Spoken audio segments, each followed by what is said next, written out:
Okay, अब हम start करने वाला है प्लेटलेट डिसऑर्डर्स। तो उससे पहले हम सबसे पहले हीमोस्टेसिस के बारे में देख लेते हैं और बेसिक प्लेटलेट के फंक्शन, स्ट्रक्चर, वो सब बेसिक्स देख लेते हैं। तो मोस्ट इम्पोर्टेंट हीमोस्टेसिस। अब हीमोस्टेसिस की डेफिनेशन क्या होती है? It is a spontaneous arrest और stoppage of bleeding. Okay, in short bleeding का स्टॉप हो जाना उसे कहते हैं haemostasis. Stoppage of bleeding from injured blood vessels by physiological process. Okay, blood vessels में से खून बाहर का पता है जब ब्लड वेसल की इंजरी हुई होती है, जब ब्लड वेसल का जो एंडोथेलियल लेयर होता है वो इंजर्ड हो गया हो, वहाँ से ब्लड बाहर आता है। तो वो ब्लड को बाहर आने से रोकने के लिए जो प्रोसेस होती है, फिजियोलॉजिकल प्रोसेस, उसे कहते हैं हीमोस्टेसिस। अब इसके बेसिकली हीमोस्टेसिस में तीन स्टेप्स आते हैं या तीन प्रोसेस आती है। फर्स्ट है वेजो कंस्ट्रिक्शन, सेकेंड है formation of temporary haemostatic plug formation, and third is formation of definitive haemostatic plug. Okay, तीन स्टेप हो गई। एक है वेजो कंस्ट्रिक्शन, दूसरा है formation of temporary haemostatic plug, और थर्ड है फॉर्मेशन ऑफ परमानेंट या डेफिनेटिव हीमोस्टेटिक प्लग। अब इसमें जो फर्स्ट स्टेप है वो है वेजो कंस्ट्रिक्शन। तो जैसे ही हमारे ब्लड वेसल में कोई भी एंडोथेलियल इंजरी होगी कोई भी रीज़न की वजह से, तो फर्स्ट स्टेप होगा वो वेजो कंस्ट्रिक्शन। तो ब्लड वेसल कंस्ट्रिक्ट होगी और उसकी वजह से ब्लीडिंग जो है वो टेम्पररीली बहुत ही शॉर्ट पीरियड के लिए स्टॉप होगी।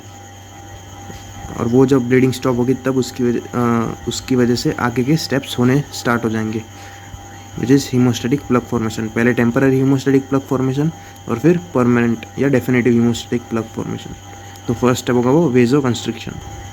अभी वेजो कंस्ट्रिक्शन होता है वो इमीडिएटली होता है due to direct effect of injury, और फिर दूसरा it depends on the degree of the trauma. तो एक तो जैसे ही ब्लड वेसल की इंजरी होगी, ये एंडोथेलियम डैमेज हो गया है, ब्लड वेसल की इंजरी हुई, तो वैसे ही स्पॉन्टेनियसली या इमीडिएटली ब्लड वेसल कंस्ट्रिक्ट होगा। फिर बाद में यहाँ से कुछ वेजो कंस्ट्रक्टिव फैक्टर्स भी रिलीज होंगे, like 5-HT which is serotonin, फिर थ्रोम्बोक्सिनेटिव, वो सब भी हेल्प करेंगे इन द वेजो कंस्ट्रिक्शन। तो ये था first step which was vasoconstriction. अब देखते हैं सेकेंड स्टेप। तो सेकेंड स्टेप था formation of temporary haemostatic plug formation. तो उसमें ये तीन स्टेप्स इन्वॉल्व होता है in the formation of temporary haemostatic plug. तीन स्टेप कौन से? एक है प्लेटलेट एडिशन, दूसरा प्लेटलेट एक्टिवेशन, थर्ड है प्लेटलेट एग्रीगेशन। सबसे पहले प्लेटलेट क्या होगा? चिपकेगा on the wall of the blood vessels, platelet addition. फिर प्लेटलेट यहाँ पे एक्टिवेट होगा, वो क्या करेगा? फिर बाकी प्लेटलेट को भी अपनी तरफ अट्रैक्ट करेगा और प्लेटलेट एग्रीगेशन होगा। तो ये तीन स्टेप हो गए। पहला है प्लेटलेट एडिशन, फिर एक्टिवेशन और फिर एग्रीगेशन। अब प्लेटलेट एग्रीगेशन हो गए बहुत सारे, तो इसकी वजह से it will lead to formation of temporary haemostatic plug. अब फिर हम एक और प्रोसेस देखेंगे ताकि जिसकी वजह से ये जो प्लग फॉर्मेशन है टेम्पररी, वो ज़्यादा मात्रा में फॉर्म ना हो जाए, वरना ये खुद ही ये जो ब्लड वेसल है उसको ब्लॉक कर देगा। तो ये प्लग फॉर्मेशन को इनहिबिट कौन करता है वो भी देखेंगे। तो ये सेकंड स्टेप के ये तीन स्टेप्स होते हैं, प्लेटलेट एडिशन, फिर एक्टिवेशन और फिर aggregation. This three leads to formation of temporary haemostatic plug. अब formation of temporary haemostatic plug, उसका जो फर्स्ट स्टेप था वो था प्लेटलेट एडिशन। अब प्लेटलेट एडिशंस कैसे होंगे वो देखते हैं। तो ये हमारे ब्लड वेसल्स है, यहाँ पे ब्लड फ्लो हो रहा है, यहाँ पे एंडोथेलियल इंजरी हो गई है। ओके, तो यहाँ पे जो कोलेजन होगा वो एक्सपोज हो गया, कोलेजन एक्सपोज हो गया ड्यू टू एंडोथेलियल इंजरी। अब कोलेजन एक्सपोज हो गया तो उसकी वजह से रिलीज होगा von Willebrand factor, von Willebrand factor, VWF, von von Willebrand factor. ये क्या करेगा? ये करवाएगा platelet adhesion and vasoconstriction. यहाँ पे कोलेजन होगा, यहाँ से रिलीज हुआ वॉल विलिब्रेंट फैक्टर। अब यहाँ पे प्लेटलेट के लिए रिसेप्टर होता है, विच इज़ रिसेप्टर का नाम है GP1B9। Okay, GP1B9। ये रिसेप्टर से प्लेटलेट चिपक जाएंगे, प्लेटलेट का एडिशन होगा इस रिसेप्टर से GP1B9 which is glycoprotein. Von Willebrand factor इसी तरह से कोलेजन के साइड भी एक रिसेप्टर प्रेजेंट होता है विच इज़ GP6। प्लेटलेट के साइड GP1B9 और कोलेजन के साइड GP6। प्लेटलेट एडिशन हो गया, ओके, ब्लड वेसल वॉल के साथ। अब यहाँ तक हमने देखा after injury platelet come in contact with collagen and damage endothelium. Platelet contact में आ गए। अब प्लेटलेट एक बार कॉन्टैक्ट में आ गए तो फिर क्या होता है, प्लेटलेट का स्वेलिंग हो जाता है और वो इरेगुलर शेप के बन जाते हैं और उनमें बहुत सारे सूडोपोडियास फॉर्म हो जाते हैं। वे ऐसी प्रोसेसेस बाहर निकलती है from the platelets which are known as pseudopodia और ये प्लेटलेट को फर्दर टाइटली अधेयर होने में हेल्प करते हैं ये सूडोपोडिया। फिर वहाँ से कॉन्ट्रैक्टाइल ग्रैन्यूल्स भी रिलीज़ होता है जिसमें कॉन्ट्रैक्टाइल प्रोटीन्स होते हैं और वो फिर फर्दर वेजोकंस्ट्रिक्शन में हेल्प करता है। तो इसी के साथ प्लेटलेट एडिशन कंप्लीट हो जाता है। फिर से एक बार देखते हैं, एंडोथेलियल डैमेज हुआ, कोलेजन एक्सपोज हो गया तो वॉन विलिब्रियन फैक्टर रिलीज़ होगा। वॉन विलिब्रियन फैक्टर क्या करेगा, प्लेटलेट को अट्रैक्ट करेगा। उसके पास रिसेप्टर कौन सा होगा, GP1B9। एक बार प्लेटलेट का एडिशन हो गया to the blood vessel wall तो फिर उसका क्या होगा, शेप चेंज हो जाएगा, उसका स्वेलिंग होगा और फिर बहुत सारे सूडोपोडिया फॉर्मेशन होंगे।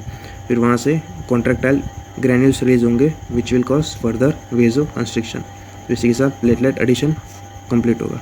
फिर है next step which is platelet activation. Next step है प्लेटलेट एक्टिवेशन। एक बार प्लेटलेट एडिशन हो गया फिर नेक्स्ट स्टेप है प्लेटलेट एक्टिवेशन। एक्टिवेट कैसे होता है, प्लेटलेट कुछ ग्रैन्यूल्स रिलीज़ करते हैं विच जो दो टाइप के होते हैं, एक होता है अल्फ़ा ग्रैन्यूल और दूसरा होता है डेल्टा ग्रैन्यूल। डेल्टा मतलब डेंस ग्रैन्यूल।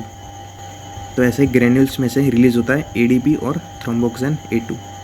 ADP और थ्रोम्बोक्सिन A2 ये क्या करते हैं, फर्दर जो बाकी प्लेटलेट्स होते हैं सर्कुलेशन में उनको भी एक्टिवेट करते हैं और वैसे वैसे प्लेटलेट का एक्टिवेशन होता रहता है आसपास के प्लेटलेट्स का।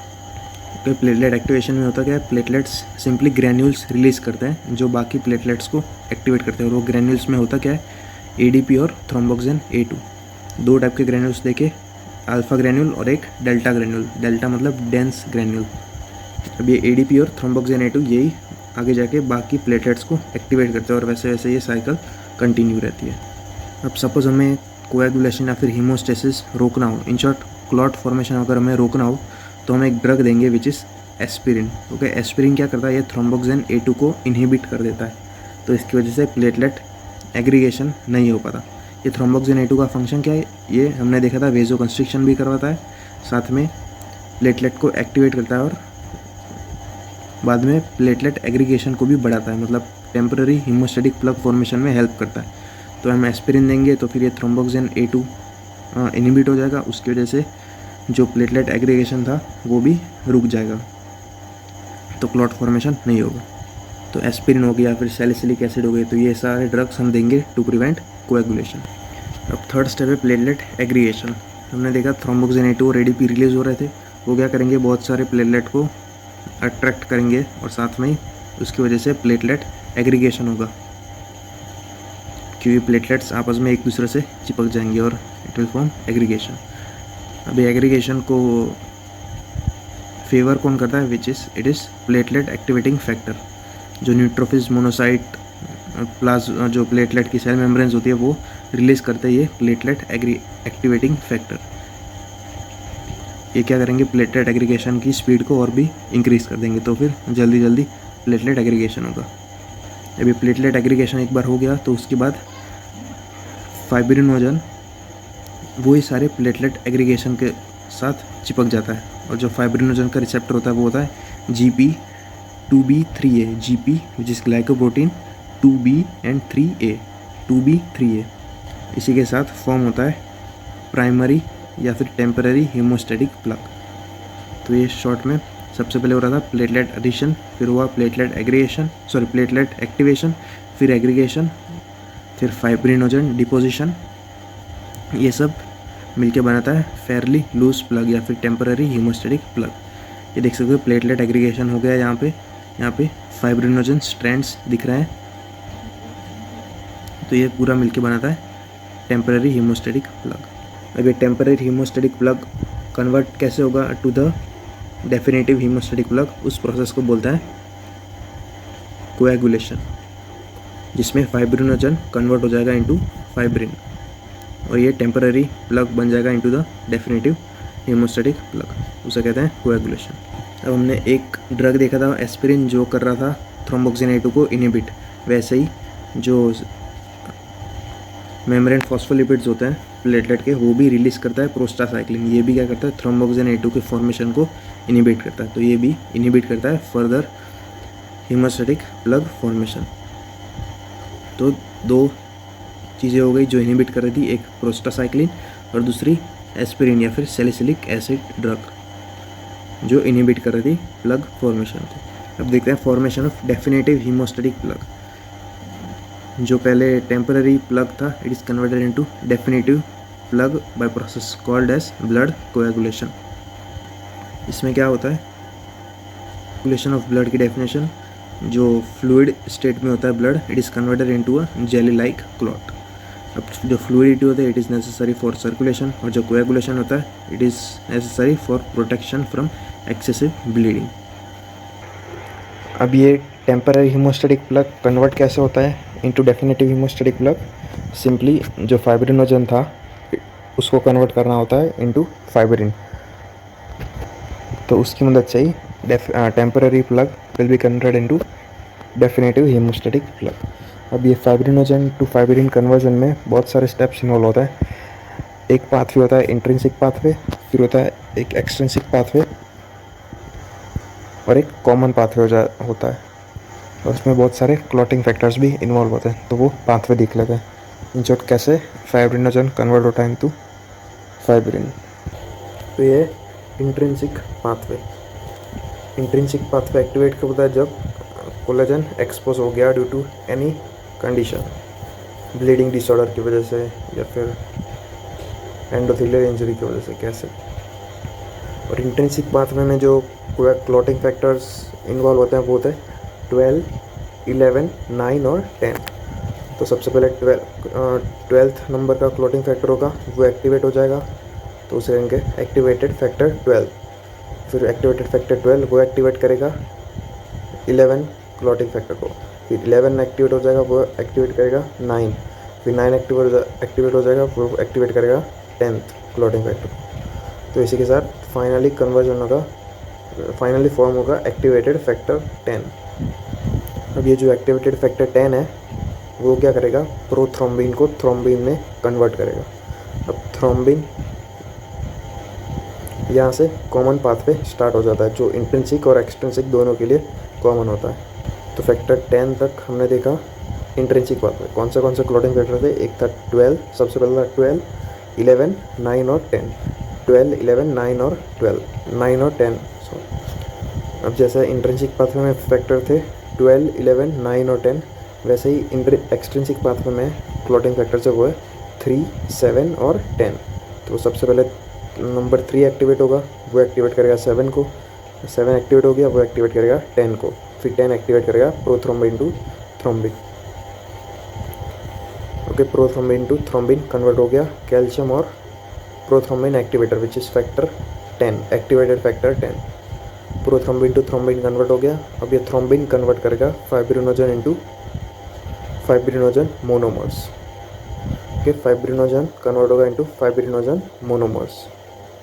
अब ये फाइब्रिनोजन मोनोमर्स कन्वर्ट होंगे into fibrin fibres with help of calcium.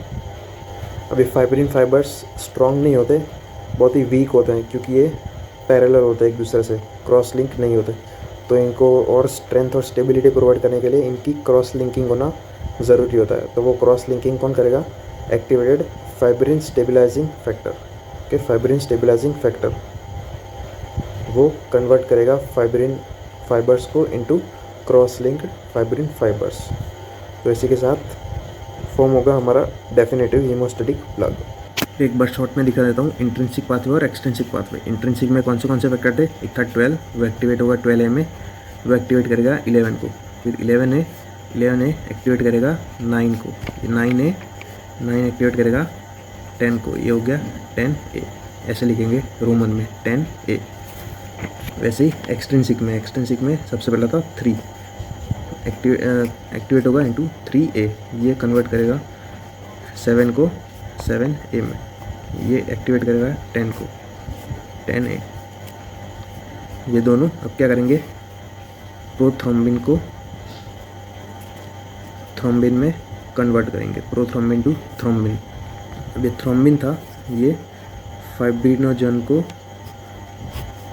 Fibrinogen monomers में कन्वर्ट करेगा। अब ये फाइब्रिनोजन मोनोमर्स ये फाइब्रिन स्ट्रैंड्स में कन्वर्ट होंगे with the help of calcium. ये फाइब्रिन स्ट्रैंड्स का क्रॉस लिंकिंग होगा with the help of fibrin stabilising factor. तो ये इसी के साथ फॉर्म हो जाएगा हमारा डेफिनेटिव हेमोस्टैटिक प्लग। तो ये डिफरेंसेस दिए इंट्रिंसिक पाथवे और एक्सट्रिंसिक पाथवे के बीच। Intrinsic pathway begins in blood itself, extrinsic begins with trauma to the vascular wall. Okay, intrinsic is much slower, extrinsic is much quicker. Intrinsic initiate कहाँ से होता है? फैक्टर 12 के activation से, और एक्सट्रिंसिक एक्टिवेट होता है बाय फैक्टर इनिशिएट होता है by activation of factor 3। Intrinsic 12, extrinsic 3। ये कोएगुलेशन में रोल ऑफ कैल्शियम और रोल ऑफ विटामिन के क्या होता है वो देखते हैं। तो रोल ऑफ कैल्शियम क्या होता है? Calcium is required in all steps except first and 2। Okay, calcium हर एक स्टेप में रिक्वायर्ड होता है in the process of coagulation. तो इसकी वजह से अगर कैल्शियम नहीं होगा तो it will cause anticoagulation, मतलब ब्लीडिंग रुकेगी नहीं, हीमोस्टेसिस नहीं होगा। तो calcium is very much important in haemostasis. फिर रोल ऑफ विटामिन के। अब रोल ऑफ विटामिन के क्या होता है? विटामिन के is required for synthesis of coagulants, जो क्लॉटिंग फैक्टर्स थे, फैक्टर 7, 9, 10 और प्रोथ्रोम्बिन, उनके फॉर्मेशन के लिए चाहिए होता है विटामिन के। तो विटामिन के अगर नहीं होगा तो फिर क्लॉटिंग फैक्टर्स फॉर्मेशन नहीं होगा, तो उसकी वजह से हीमोस्टेसिस या कोएगुलेशन वो भी नहीं होगा। तो कैल्शियम और विटामिन के दोनों चाहिए होता है फॉर हीमोस्टेसिस एंड कोएगुलेशन। तो डेफिशिएंसी ऑफ विटामिन के कॉज सीरियस हेमरेज। डेफिशिएंसी किसकी वजह से हो सकती है? लीवर डिसीज़ की वजह से देख लो, क्योंकि विटामिन के फॉर्म होता है इन द लीवर। अब नॉर्मली ये ब्लड क्लॉट फॉर्मेशन क्यों नहीं होता? नॉर्मली ब्लड फ्लूइड स्टेट में क्यों रहता है? तो ये सारे फैक्टर्स की वजह से blood remains in the fluid state. एक है वेलोसिटी ऑफ द सर्कुलेशन, क्योंकि ब्लड कंटिन्यूसली फ्लो करता रहता है, उसकी वजह से। फिर सरफेक्ट इफेक्ट ऑफ एंडोथेलियम, जो एंडोथेलियम होता है ब्लड वेसल के, it is formed by glycocalyx layer. तो ये क्या करता है? जो क्लॉटिंग फैक्टर्स होते हैं उनको रिपेल करता है, उनको अपने पास आने नहीं देता ग्लाइकोकैलिक्स की वजह से। फिर सर्कुलेटरी एंटीकोएगुलेंट्स प्रेजेंट होता है इन द ब्लड, तो वो भी हेल्प करते हैं। फिर फाइब्रोनेलिटिक मैकेनिज्म्स, ये बाद में देखते हैं हम ये दोनों। फिर removal of activated clotting factors. तो एक वेलोसिटी ऑफ सर्कुलेशन, ठीक है, अगर वेलोसिटी कम होगी तो it will lead to intravascular clot formation. तो ब्लड कांस्टेंट मोशन में होना चाहिए ताकि क्लॉट फॉर्मेशन ना हो। फिर ये glycocalyx, it is inner layer of endothelium, negatively charge, ये रिपेल करता है क्लॉटिंग फैक्टर्स को एंड प्रिवेंट क्लॉटिंग। फिर ये सर्कुलेटरी एंटीकोएगुलेंट्स, चार heparin, antithrombin 3, alpha 2 macroglobulin and protein C. Okay, याद रखना बहुत इंपॉर्टेंट है। Heparin it is anticoagulant, heparin, फिर एंटीथ्रोम्बिन 3, अल्फा 2 मैक्रोग्लोबुलिन और प्रोटीन सी, ये नेचुरल एंटीकोएगुलेंट्स जो प्रेजेंट होता है इन द सर्कुलेशन। अब फिब्रिनोलिटिक मैकेनिज्म, एक अभी हमने नेचुरल एंटीकोएगुलेंट देखा था, वो था प्रोटीन सी। अभी प्रोटीन सी क्या करता है? Protein C increase the plasmin formation. तो जो प्लाज्मिनोजन होता है, प्लाज्मिनोजन को कन्वर्ट करता है प्लाज्मिन में by it is converted into plasmin with the help of protein C. और ये plasmin it has fibrinolytic activity. तो इसी के साथ अगर सपोज क्लॉट फॉर्म हो भी गया तो फाइब्रिन उसका क्या होगा? लाइसिस हो जाएगा, वो टूट जाएगा with the help of plasmin. तो ये फाइब्रिनोलिटिक मैकेनिज्म जो होती है with the help of plasmin. Okay, most important plasmin. फिर removal of activated clotting factors, it is done by liver, it prevents intravascular clotting. फिर अगर इंट्रावास्कुलर क्लॉट फॉर्मेशन हो गया तो उसे हम कहते हैं thrombus, which is intravascular clotting of blood. और जो क्लॉट फॉर्म हुआ उसे कहते हैं थ्रोम्बस, और ये प्रोसेस को कहते हैं थ्रोम्बोसिस। अब थ्रोम्बोसिस की प्रीडिस्पोजिशन के लिए एक ट्रायड है विच इज़ विर्चॉफ्स ट्रायड, जिसमें आता है स्टेसिस, वेसल वॉल इंजरी और हाइपरकोएगुलेबिलिटी। तो अगर कोई भी एंडोथेलियल इंजरी हुई हो या फिर ब्लड स्टेसिस होगा, मतलब उसकी सर्कुलेशन नहीं हो रहा ठीक से, एक जगह पे स्टेसिस हो गई हो, या फिर हाइपर कोएगुलेशन स्टेट हो पेशेंट में, तो ये प्रीडिस्पोजिंग फैक्टर्स है for thrombus formation. Okay, Virchow's triad. तो अब मैं शॉर्ट में ओवरव्यू देता हूँ हीमोस्टेसिस का। तो इसमें 3 स्टेप्स इन्वॉल्व थे, वेजोकंस्ट्रिक्शन, दूसरा था टेम्पररी हीमोस्टैटिक प्लग फॉर्मेशन जिसमें 3 स्टेप्स थे, प्लेटलेट एडिशन, प्लेटलेट एक्टिवेशन और प्लेटलेट एग्रीगेशन, और थर्ड स्टेप था डेफिनेटिव प्लग फॉर्मेशन। अब टेम्पररी प्लग फॉर्मेशन हुआ with the help of this 3 steps. Okay, temporary haemostatic plug form हो गया। अब डेफिनेटिव प्लग फॉर्मेशन के लिए हमें कन्वर्ट करना होता है fibrinogen to cross linked fibrin. तो डेफिनेटिव प्लग कैसे फॉर्म होगा, तो इसके एक्सट्रिंसिक पाथवे और इंट्रिंसिक पाथवे दोनों में factor 10A, activated factor 10A form होगा जो प्रोथ्रोम्बिन को थ्रोम्बिन में कन्वर्ट करेगा, और थ्रोम्बिन फिर फाइब्रिनोजन को अल्टीमेटली फाइब्रिन में कन्वर्ट करेगा, cross linked fibrin with the help of fibrin stabilising factor. तो इसी तरह से बनता है डेफिनेटिव प्लग फॉर्मेशन। और साथ में हमने कुछ कह सकते हैं इनहिबिटर्स ऑफ हीमोस्टैटिक फैक्टर्स देखे और कुछ ड्रग्स भी देखे। तो ये था पूरा हीमोस्टेसिस के बारे में। होप समझ आ गया होगा।